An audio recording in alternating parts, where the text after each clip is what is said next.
This is my dad. Say hey. Hi there. This is Dad. How did you discipline us when we were kids? What was your process? If it was spankings or whatever, what was the discipline like? I tried never to spank in anger.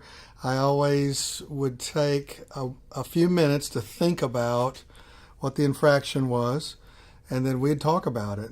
I had an uncle that told me one time, I'd ask him about, how is it to be a parent, and he said, try to remember that they're people too, that they have feelings. Yeah. And so I thought about that a little bit. I thought of my grandpa disciplining my uncle and how he dealt with that. And it helped me remind myself to think of a child as a full-grown adult.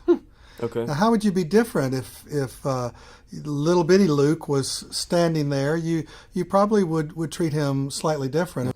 Well, so what?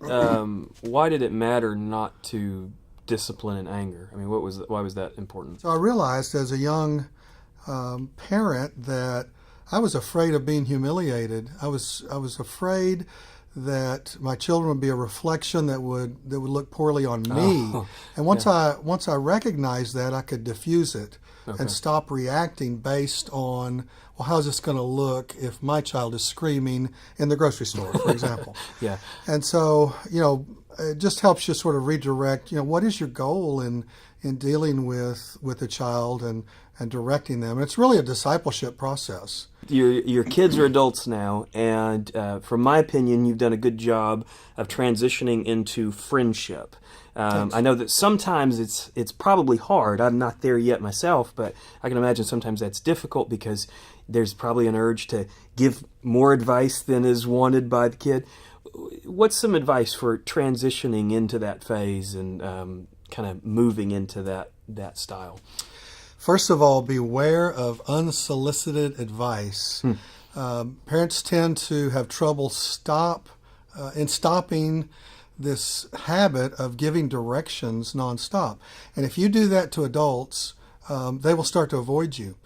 So that's the first thing. Watch your unsolicited advice. Secondly, be careful about being critical. It's very easy to jump on the negatives and just harp on that. Now, the other thing is, I almost always, or I try to, you may have noticed this, say thanks when you want to come hang out, when you want to get me for lunch, when you call up and with your family and say, hey, you mind if we come by tonight? And of course, we're always anxious for that, and most parents are.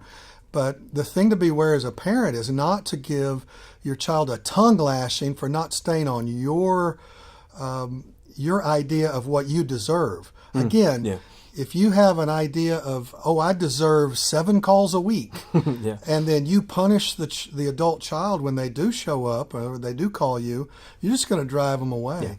So we should be very careful as adult friends to say thank you and to be kind and to watch the unsolicited advice. Yeah.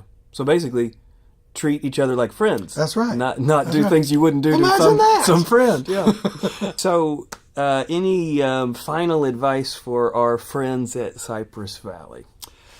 The gift that God can give us through having adult children that are good friends is one of the most valuable things in life, and it is worth working on.